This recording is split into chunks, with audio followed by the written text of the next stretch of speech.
जैसे बच्चे ना बहुत कॉन्शियस रहते हैं कि जैसे हमने एडमिशन ले लिया इंटीग्रेटेड पीएचडी में, now I don't want to do PhD, what should I do? Integrated PhD में आपको after your bachelors either it could be a 3-year bachelors और अ बीएससी ऑनर्स और अ 4-year programme.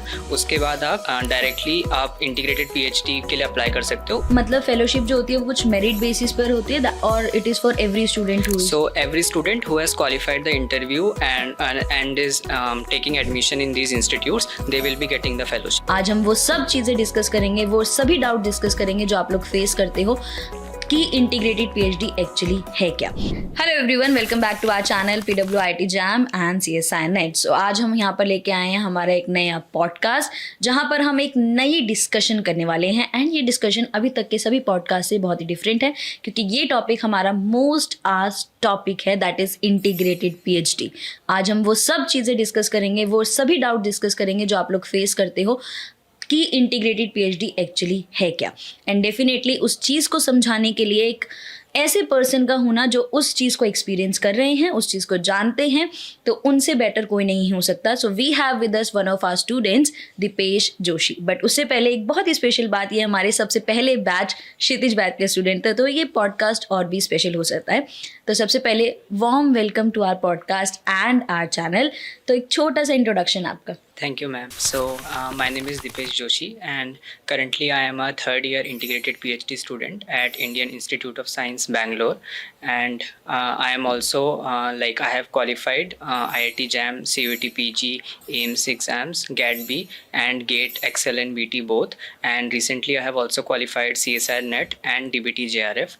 So currently my master's is complete, and now I am pursuing my PhD from IISc Bangalore. Okay, so जो topic है सबसे पहले उसी topic से शुरू करते हैं। What is actually integrated PhD? एक ब्रॉड ओवरव्यू की क्या होता है integrated PhD? Okay, so integrated PhD में क्या होता है कि जैसे अगर आप जनरली बीएससी के बाद मास्टर्स करते हो, फिर आप CSI नेट क्वालिफाई करके पीएचडी में एडमिशन ले सकते हो। लेकिन इंटीग्रेटेड पीएचडी में आपको after your bachelors either it could be a 3-year bachelors और अ बीएससी ऑनर्स और अ 4-year प्रोग्राम। उसके बाद आप डायरेक्टली आप इंटीग्रेटेड पीएचडी के लिए अप्लाई कर सकते हो। उसमें आपको MSc प्लस PhD दोनों डिग्रीज साथ में मिलती हैं। और बहुत सारे टॉप इंस्टीट्यूट्स इंडिया में जैसे कि IISc बैंगलोर हो गया और ICERS और TIFRs ये प्रोग्राम ऑफर करते हैं। इवन IITs भी करते हैं इन सम डिफरेंट स्ट्रीम्स।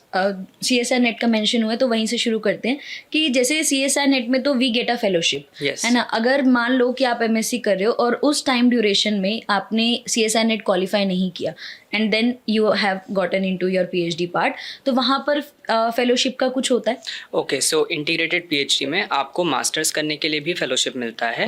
तो that is different from regular MSc degree.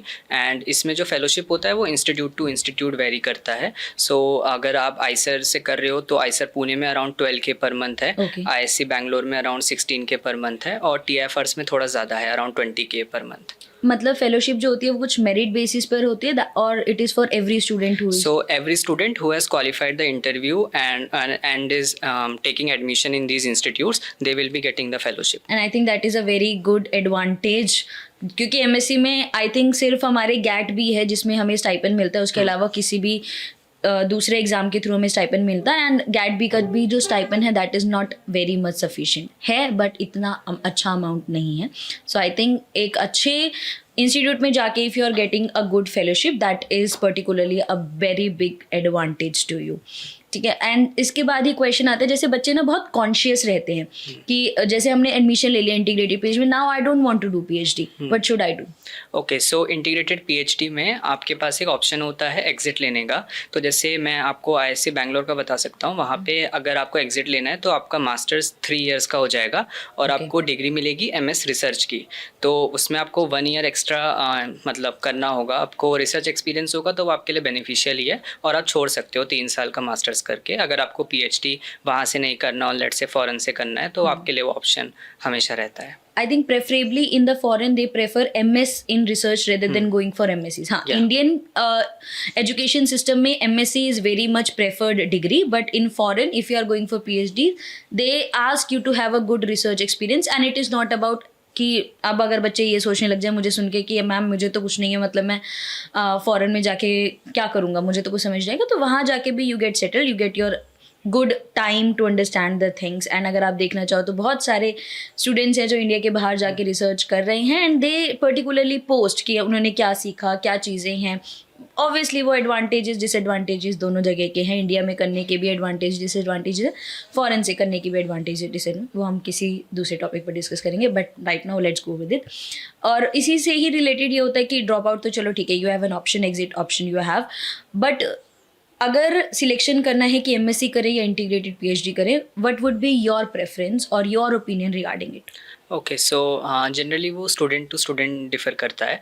तो अगर आपका प्रेफरेंस है कि आपको एमएससी करना, एमएससी इंडिया से करके पीएचडी बाहर किसी अच्छी यूनिवर्सिटी से करना है, टॉप कॉलेजेस से, तो एमएससी ओनली डिग्री करना ही बेनिफिशियल होगा आपके लिए। लेकिन अगर आपको इंडिया से पीएचडी करना है और आप चाहते हो कि आपका पीएचडी थोड़ा कम ड्यूरेशन में हो जाए as compare to regular PhDs, but it depends on various other factors also, आपका प्रोजेक्ट क्या है और वो सब। लेकिन क्योंकि इंटीग्रेटेड पीएचडी में ये फ़ायदा होता है कि जिस लैब में आप अपना मास्टर्स करते हो उसमें आप डायरेक्टली कंटिन्यू कर सकते हो फॉर योर पीएचडी। तो उसमें आपको लैब के बारे में चीज़ें पता लग जाती हैं थोड़ा जल्दी और आपको बेनिफिट होता है। और दूसरा बेनिफिट ये है कि इसमें लैब रोटेशंस होता है जो कि रेगुलर एमएससी प्रोग्राम में नहीं होता है। तो आप कोई भी जैसे आईएससी में you can rotate in any 3 labs और उसमें फिर आप सिलेक्ट कर सकते हो कि आपको कौन से लैब में रिसर्च अच्छा लग रहा है, वहाँ पे आप फिर अपना एमएससी और पीएचडी कंटिन्यू कर सकते हो। I think that relates to your PhD course work. जैसे Yes. पीएचडी में लैब कोर्स वर्क के टाइम पे लैब रोटेशंस होती हैं 2-2 3-3 महीने के लिए। आप कोर्स वर्क के टाइम में 6 महीने में 1 साल में आप अलग अलग लैब्स में जाके पहचानते हो क्या टॉपिक ऑफ रिसर्च है, क्या चीज़ें हो रही हैं। बट आई थिंक और इंटीग्रेटेड पीएचडी में एमएससी करते टाइम ही आप लैब रोटेशंस करके आइडेंटिफाई कर लोगे कि ये वाली लैब जो है सूटेबल होगी, आप यहाँ पर एडजस्ट कर पाओगे and what is your topic of research. तो आई थिंक इसमें एक और चीज़ है कि जब बच्चे बहुत बार पढ़ते टाइम या सीएसए नेट की प्रिपरेशन करते टाइम जब पूछते हैं ना कि मैम पता कैसे चलेगा कि टॉपिक करना क्या है, चूज़ क्या करना है, तो ये लैब रोटेशंस उसी के लिए होती हैं। जाओ रिसर्च स्कॉलर से मिलो, उनसे बातचीत करो, जानो वो किस पर रिसर्च कर रहे हैं, उनके टॉपिक्स को देखो, रिसर्च पेपर्स को पढ़ो और सब्सिक्वेंटली आपको पता चल जाता है कि आपका इंटरेस्ट क्या है। ठीक है, तो उसी में लेट्स टॉक अबाउट इंटरव्यूज़ कि इंटरव्यू प्रोसेस कैसा होता है, उसके बाद नेक्स्ट क्वेश्चन की तरफ बढ़ेंगे। ठीक है, तो इंटीग्रेटेड पीएचडी में सबसे पहले अगर आपको इनिशियल स्क्रीनिंग के लिए आपका जो आईआईटी जैम का एग्ज़ाम होता है बायोटेक्नोलॉजी का, उसमें अगर आपका अराउंड 50 रैंक तक है जनरल कैटेगरी के लिए, तो आईएससी बैंगलोर आपको इंटरव्यू के लिए इनवाइट करता है। मतलब आपको अप्लाई करना होता है उनके वेबसाइट पे और फिर आपके पास इंटरव्यू के लिए कॉल लेटर आता है, फिर आप वहाँ पे इंटरव्यू देते हो। तो सिंगल राउंड का इंटरव्यू होता है और उसके बाद अगर आप उसमें सिलेक्ट हो गए तो फिर वो लोग आपको इंटीग्रेटेड पीएचडी ऑफ़र करते हैं। बाकी इसके अलावा टीआईएफआर का एक एग्ज़ाम होता है दिसंबर में एवरी ईयर, उसमें अगर आप सिलेक्ट होते हो तो फिर आपको एक एसओपी टाइप का एक फॉर्मेलिटी होता है, वो करना होता है। आपको अपना रिसर्च इंटरेस्ट लिखना होता है और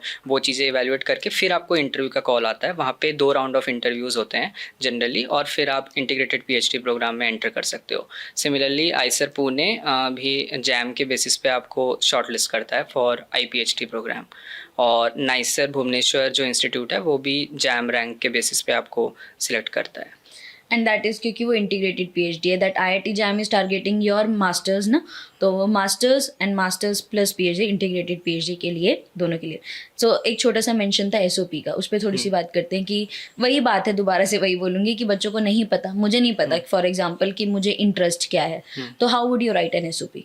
ओके, तो एसओपी लिखने का तरीका एक ये होता है कि जैसे जो भी लेट्स से इंस्टीट्यूट में आप अप्लाई कर रहे हो, वहाँ के फैकल्टीज़ का पहले आप प्रोफाइल देख लो, उनका रिसर्च एरिया देख लो और उस रिसर्च एरिया के बेसिस में आपका जो पर्सनल इंटरेस्ट है उसको ध्यान में रखते हुए आप जैसे आपने 2-3 फैकल्टीज़ को सिलेक्ट करा, उनका रिसर्च पब्लिकेशंस जो रिसेंट है उनको आपने पढ़ा और उसके बेसिस पे आपको कुछ चीज़ें समझ आई। हमेशा पूरा पेपर समझ नहीं आता है, कुछ चीज़ें अगर आपको समझ आई तो उसके बेसिस पे और अपने इंटरेस्ट के बेसिस पे आप एक एसओपी लिख सकते हो कि मैं इन फ्यूचर इस टॉपिक पे रिसर्च करना चाहता हूँ और इतना रिसर्च इसमें हो चुका है।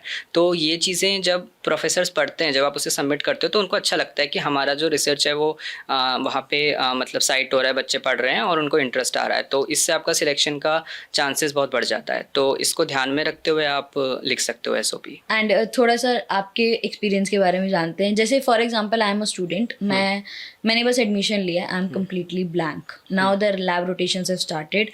तो मुझे लैब में जाके क्या चीज़ें ऑब्जर्व करनी चाहिए, किन चीज़ों पर फोकस करना चाहिए, कैसे बात करनी चाहिए, वो भी एक क्राइटेरिया है कि आप कैसे इंटरेक्शन कर पाते हो PI के साथ, स्कॉलर्स के साथ, तो कैसे होता है ये सब चीज़? ओके, तो क्या होता है कि जब आपका एडमिशन हो जाता है तो इनिशियली फर्स्ट सेमेस्टर तो आपका कोर्स वर्क रहता है सिर्फ, उसमें फिर आपको ओरिएंटेशन सेशंस होते हैं जिसमें कि अलग अलग फैकल्टी अलग अलग डिपार्टमेंट से आके अपना रिसर्च के बारे में आपको बताते हैं।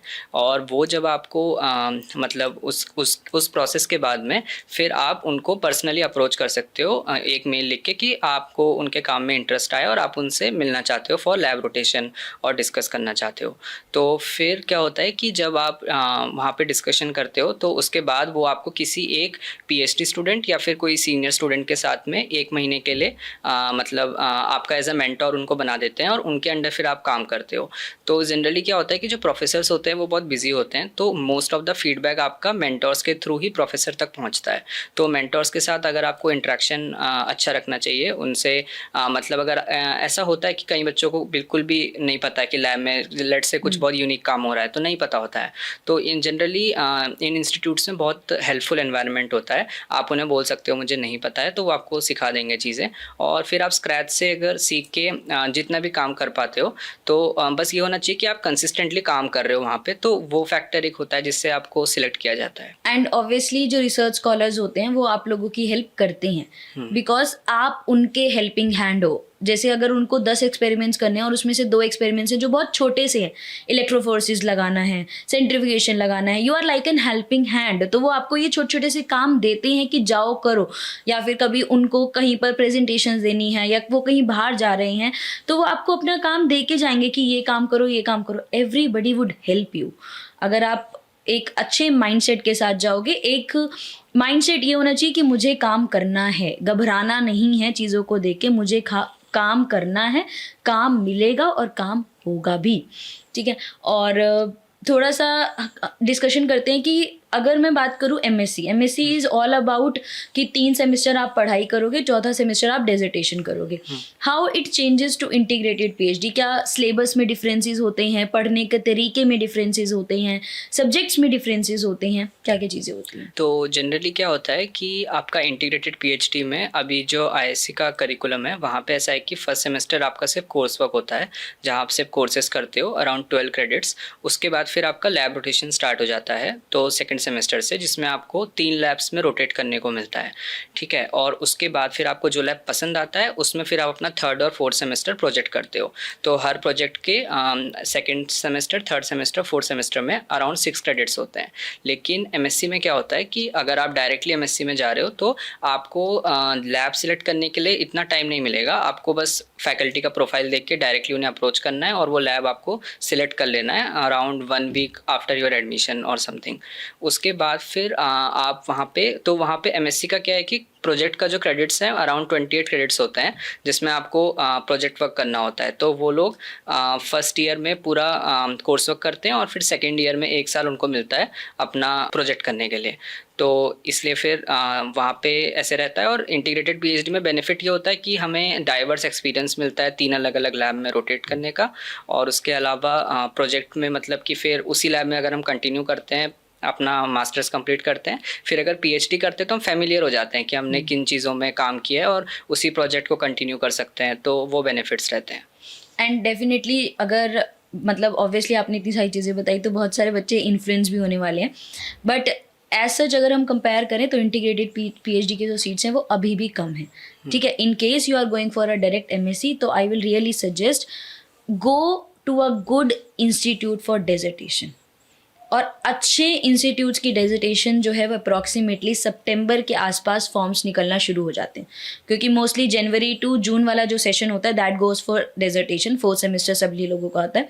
तो सितंबर अक्टूबर के आसपास फॉर्म्स निकलते हैं, अप्लाई करो। एंड अप्लाई करने के लिए बहुत सारे इंस्टीट्यूट्स हैं जो SOP मांगेंगे, बहुत सारे अच्छे इंस्टीट्यूट्स आपके जो CSI नेट के इंस्टीट्यूट्स हैं, जो आइसर्स हैं, वो SOP मांगते हैं जब आप लोग अप्लाई करते हो। तो अभी से थोड़ा सा काम करना शुरू करो ताकि आपको एक रफ आइडिया हो what you want to do, and obviously कैसा प्रोसीजर फॉलो करना है फॉर SAP वो आपको दीपेश ने ऑलरेडी बता दिया। एक छोटा सा डिस्क्लेमर, जो भी चीज़ें यहाँ पर बोली गई हैं, दीपेश ने आपको जो भी बताया है उसको बहुत अच्छे से सुनिएगा। हर एक सेंटेंस जो बताया गया है वो बहुत इंपॉर्टेंट है। A to Z सभी इंफॉर्मेशन है, व्हाट इज़ इंटीग्रेटेड PhD, क्या करना है, कैसे करना है, सब कुछ बहुत सारी चीज़ें उन्होंने बताई। एंड इन केस आपको लगता है कि कोई डाउट रह गया तो आप कमेंट सेक्शन में बता सकते हैं। Thank you so much for joining us and thank you everyone for watching us. Thank you everyone.